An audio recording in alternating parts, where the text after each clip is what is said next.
Alasannya beliau itu yang pertama suka suka bisnis, terus suka bergaul, relasinya banyak, terus pinter cari uang gitulah. Jadi apapun yang dia pegang pasti jadi uang gitu.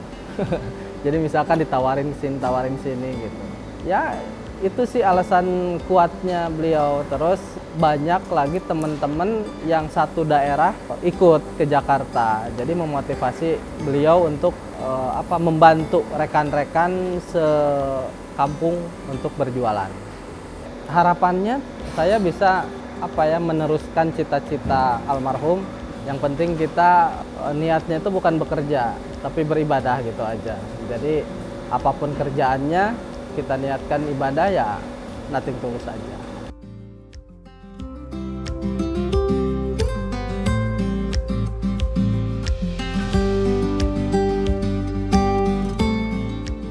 Assalamualaikum warahmatullahi wabarakatuh. Perkenalkan, nama saya Elvin Sahrul Anwar.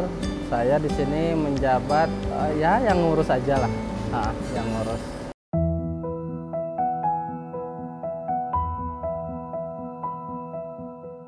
Sejarah berdirinya pabrik kerupuk Erna Jaya ini didirikan sama almarhum Pak Haji Ahmarudin. Beliau itu pertama sebelum bikin pabrik di Pancoran ini, beliau dagang terlebih dulu. Jadi dagang di pabrik lain. Generasi kedua kayaknya. Oh, langsung dari Pak Haji itu? Ya, sempat ke istrinya dulu, ke ibu, sempat ke ibu.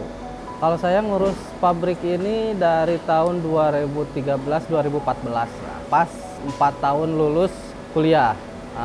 Kuliah itu kan di Universitas Negeri di Bandung. Saya jurusannya psikologi. Sebelum ke sini saya ngurus-ngurus yayasan, sama yayasan keluarga juga. Di sana tuh yayasan ada MTS-nya, pesantrennya, ada SMK-nya gitu. Sebenarnya saya sih basicnya di dunia pendidikan gitu.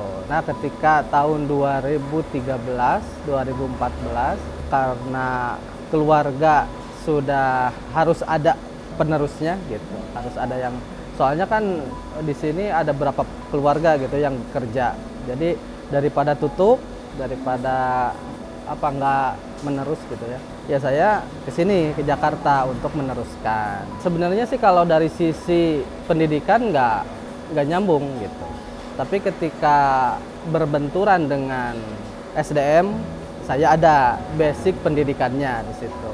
Jadi untuk pendidikan bisnis kayak gitu, saya masih belajar sampai sekarang. Tapi kalau memanage orang-orang, saya menerapkan pelajaran yang sudah saya kembangkan di Bandung.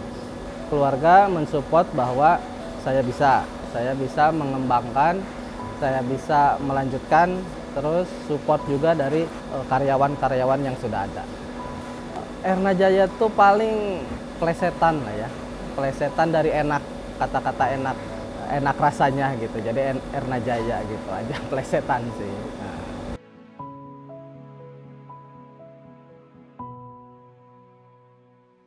Kendalanya tuh pertama dari tahun 2000, pokoknya transisi antara perpindahan harga dulu tuh.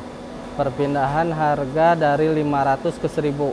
Jadi antara kerupuk yang 500 ganti harga ke 1000, nah itu lumayan rada susah gitu. Rada susah, jadi cukup sulit lah, cukup sulit. Karena kan belum biasa, harga baru, terus barang baru gitu, produknya baru, ya paling itu aja kendalanya.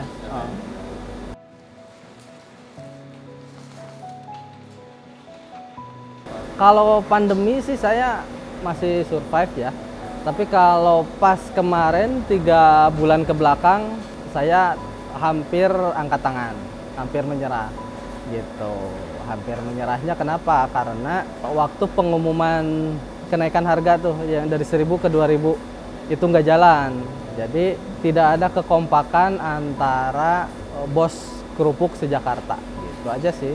Terus saya lebih ke di Jakarta kan yang cuma nyitak itu saya aja gitu. Saya mensupport pabrik yang kecil buat dijual dengan harga 2000, saya bikin yang 1.000 yang kecil gitu biar yang lain bisa masuk misalkan 2.000. Tapi kenyataannya yang lain malah tetap dijual 1.000 dengan bentuk yang gede gitu. Saya yang udah kecil ya, jadi ya gitulah.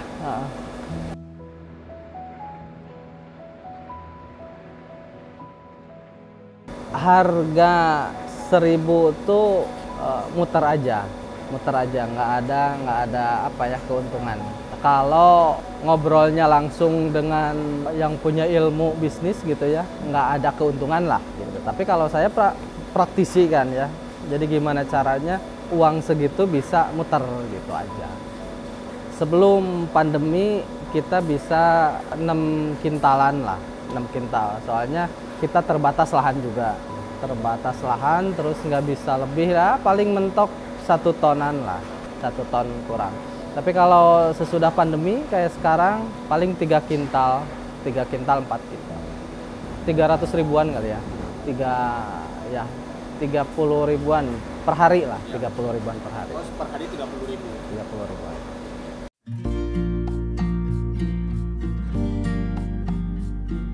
Untuk karyawan sih ada 5 orang untuk produksi, 5-6 orang. Tapi kalau untuk pedagang ada 40-an lah. Pedagang itu maksudnya yang ini? Iya, yang keliling.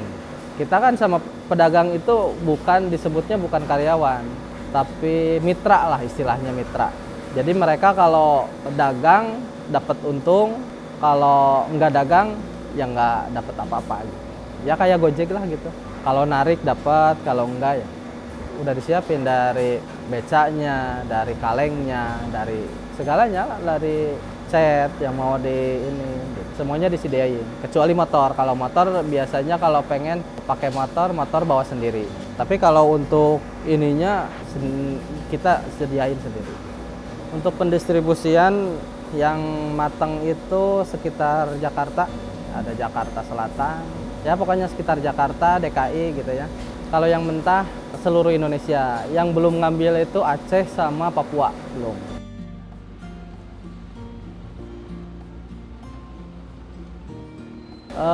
Dari resepnya pasti. Resepnya saya nggak pakai ikan pasar yang di pasar, ikan tongkol kayak gitu kan.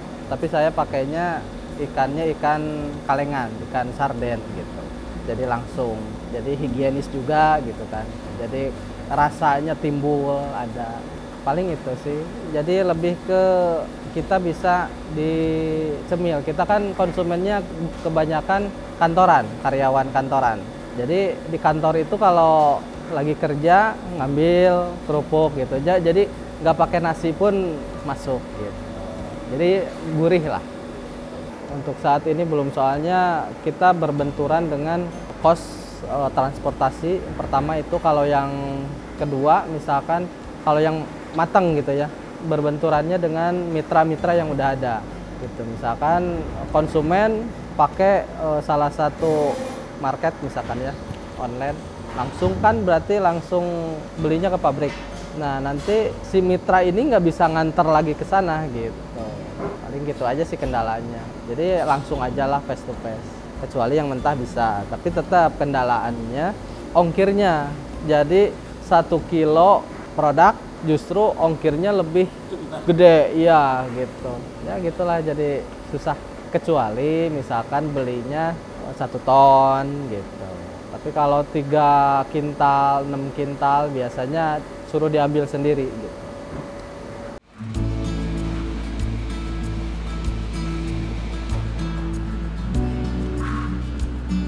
Kuncinya ya kita harus tahu perkembangan masa lapangan gitu ya. Apa yang diinginkan konsumen, apa yang diinginkan masyarakat, kita harus penuhi. Kayak misalkan waktu pandemi, kita kan nggak bisa jualan, masyarakat pun nggak bisa keluar rumah. Jadi kita bagaimana caranya produk kita terjual, tapi kita tidak melanggar protokol gitu kan. Misalkan kita ke door to door, jadi rumah ke rumah. Jadi konsumen nelpon kita, kirim gitu. Kalau dulu ya banyak inovasinya lah. Gitu. Bisa, misalkan kalau ada rekan-rekan mau jadi mitra, Mitra Erna Jaya, boleh datang ke Pancoran, Jalan Cikoko Barat 1 nomor 19. Kita bisa sharing di sini, bisa diskusi di sini, bisa sambil ngopi, ya bebas lah kalau kita ya saling sharing antar ilmu dari nol nyampe ininya. Nah, nanti kalau misalkan bermitra, nanti kita support dari bahan bakunya, dari bahan apa buat penggorengannya gitu. Halo teman-teman, jangan lupa subscribe channel Halo Bos.